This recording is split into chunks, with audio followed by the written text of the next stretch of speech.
Hi, everyone. I'm Mad Hildebrandt, and this is the Get Mad Show. Today, our guest is Alan Hall, and he's running for State Senate District 10 here in New Mexico. Let's go.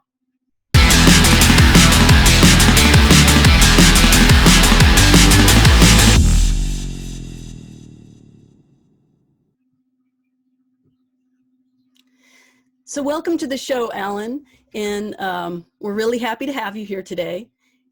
And I'd like to give you a minute to just to introduce yourself to your constituents and so that people know who you are. Okay. Well, I was born and raised in Ouray, Colorado. I got a bachelor's degree in biology from the University of Colorado in 1975, a master's degree from Colorado State in 1979. I worked for a while as a coal mine inspector in surface mines in Missouri and then here in New Mexico. I met my wife in Santa Fe. She was a lawyer. If you can't beat them, join them, you know. And so I went to law school at Berkeley and graduated there in 1990. And since then, for the last 30 years, I've been a transactional lawyer, which some people might think of as a corporate lawyer here in Albuquerque in private practice. My hobbies, I like gardening, I read a great deal, and I like outdoor activities, hiking, backpacking, skiing, rock climbing, although I don't do too much of that anymore, quite frankly. And I have a dog and a cat. Well, that's excellent. That sounds fun. Rock climbing and Well, it's yeah. sort of fun. Yeah, I remember doing some of that, when I was much younger. But then you get a little older and you have kids, and you're like, maybe I don't want to fall with that. So Yeah, I didn't graduate. it's for younger people, I think, at least after a point. Yeah, I think so too. So, what I'd like to do first, the first thing I would like to ask you about is just to talk a little bit about COVID-19 and how it's affecting you and your community, and just a little bit about how you see how this pandemic is going. Well, I am in pretty good shape because I'm basically semi-retired. I'm not under a lot of economic pressure, but I'm thinking a lot about people who are under economic pressure, and that brings my mind to this federal, aid program for businesses, which is just an unbelievable fiasco in my view. And I think the reason that it's an unbelievable fiasco is that it's based on a trickle down theory. We'll give the money to the businesses, they'll pay their employees, and somehow it'll get down to individuals. What we ought to have is a trickle up theory. The money ought to go to individuals directly. Then they can spend it for rent or groceries, auto repairs, whatever they need, basically. And that money will then trickle up to the businesses that need it. But that way, you'll have the initial economic decisions being made on a rational basis by the people who we are really trying to benefit. Not a direct method, not an indirect method. Right. Yeah, and a lot of people, I think, agree with you. Businessmen might not, businesswomen, but it does make a lot of sense. The idea that it is the money that goes into the hands of the people does in fact move up into the hands of the businesses and the coffers of the businesses, and very rarely does it come back down the other direction. And we've seen that recently with the development of the billionaires, and so that is something that needs to be addressed. I would like now to, I know that one of the issues that's near and dear to you is are women's issues, that you do have your opinions there. And so I would like you to talk on that for your constituents, because I know that half the voters are women. I think that the Democratic Party really needs to go after the votes of the the religious people who vote Republican only because of the abortion issue. And I think the way to do that is to pry them out of their ideological shell. As long as all they're thinking about is abortion is murder, then that's not possible. But if you can talk to them and sort of really force them to think about the practical effects of criminalization of abortion, then they start to think differently. No, they really don't want a young woman to go to jail for the rest of her life because she's guilty of, she took an abortion pill. And I think if you can get them away from their ideological position, then you get them to thinking about the real world and real world realities, then their votes are available. And we need those votes. We can't just take a default position where we say, oh, the religious people are going to be Trump running dogs. That's just not satisfactory. Right. And in so many ways that's absolutely true, that we see people that are that are religious, that do go to church regularly, that do also that do realize that there can be just as much pain on both sides of this, that it's not as simple as yes or no. It's not an up or down question, that there are gray areas. And that's the thing, is to bring a lot of this discussion into the gray areas. And I know that could be a long discussion all on its own, and we're not here to do that today. We're here to talk to you about, various issues. So let's go ahead now and switch gears from that very important topic, but to another important topic, and that is to the economy itself. And I know that we're seeing a lot of hit in the economy because of COVID right now. We talked a little bit about that, but give us your ideas on the economy. Well, specifically on the New Mexico economy, oil and gas is never going to come back for a whole bunch of reasons. It isn't going to happen.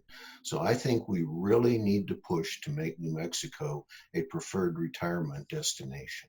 California is too expensive. Arizona is becoming unlivable, literally. The South is very humid. New Mexico has great climate, great scenery. But in order to do that, I think we need to do a number of things. And one of them is to repeal the state income tax on Social Security benefits. And that will leave a $70 million revenue hole. And I'm not indifferent to that side of the equation, but I think a good amount of that money could be made up by increasing somewhat the bracket for the highest income voter taxpayers here in New Mexico. It's been a lot higher in the past. It was reduced because that was supposed to provide all these wonderful benefits, which if they have happened, are quite invisible to me. I think that higher income people like me could very well pay a few more bucks in order to, to help the economy in general, because we need to bolster our economy in every reasonable way that we can. Yeah, I think that those are, a little different angle than I've heard from most people, and I think that's really an interesting thing, just to make it a retirement destination.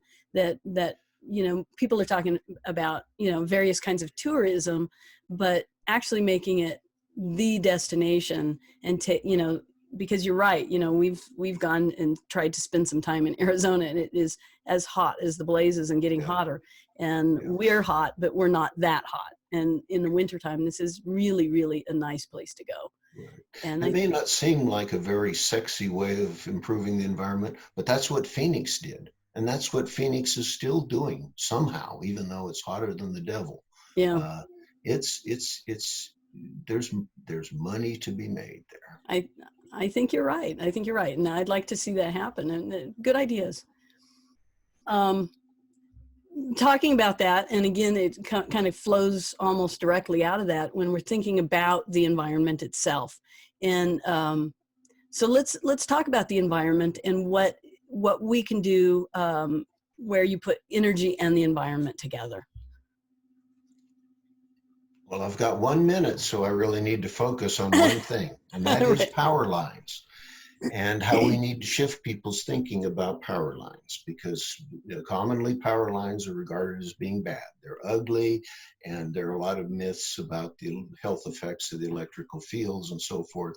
But the fact of the matter is, if we're going to save this planet, we need a lot of power lines. We have to have tremendous capacity to move large amounts of power continent-wide, from places that have temporary surplus to places where the sun isn't shining and the wind isn't blowing. So power lines are not bad, power lines are good. And I would make an analogy to cell phone towers. 30 years ago, when those started to go up, I was involved in a lot of legal action.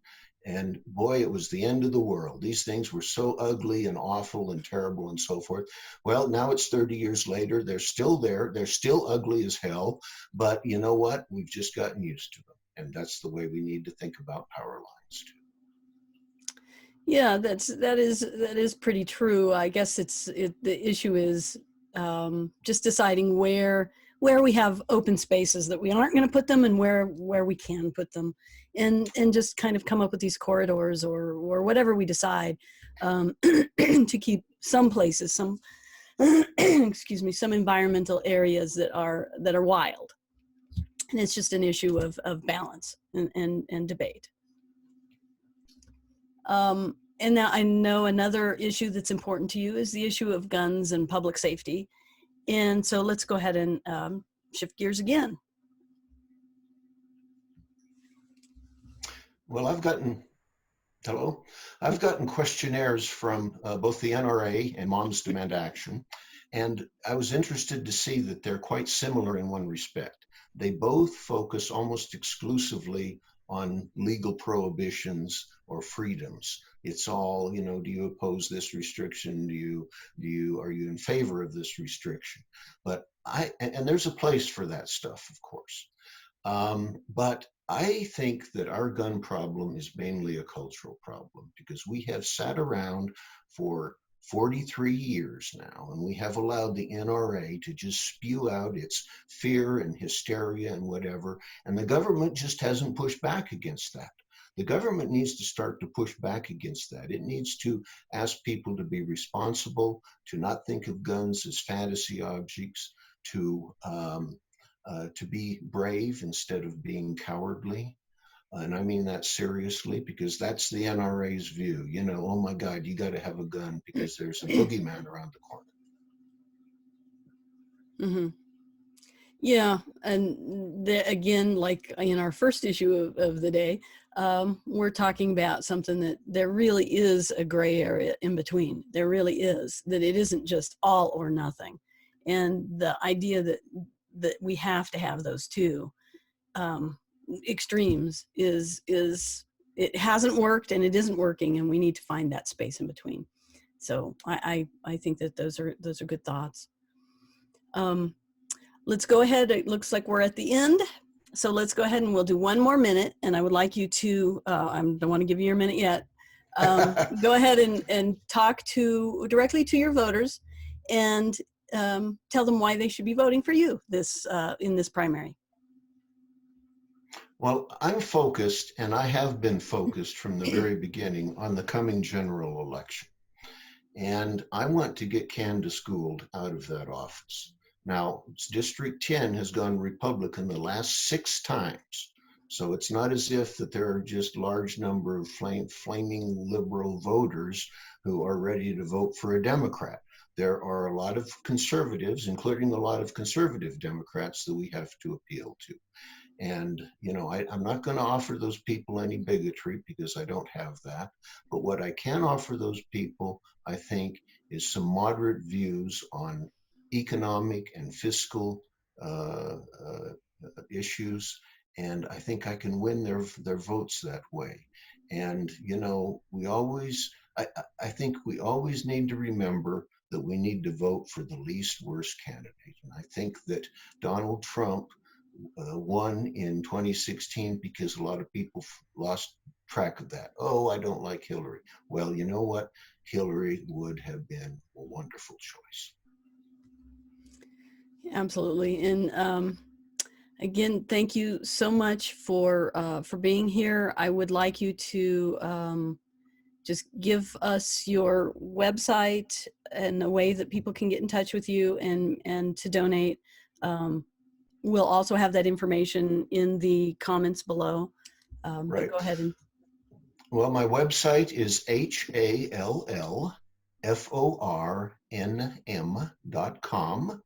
And I've got 100, well, yeah, just well, 10 times more information on there, substantive information than is normal, because I'm not normal in that respect. And people can just give me a phone call. My cell phone number is 505-620-2675. I'm glad to talk. I learn a lot by talking to the voters, and I get more out of it than they do frequently. All right. Again, thank you so much for being here, and thank you everybody out there for coming to view the episode today. Make sure that you hit the subscribe button over on this side, and so that you don't miss any of these very important discussions with political figures in New Mexico. And thank you again. Well, Thank you. thank you for doing this. Appreciate it. Absolutely. Thank you. Okay.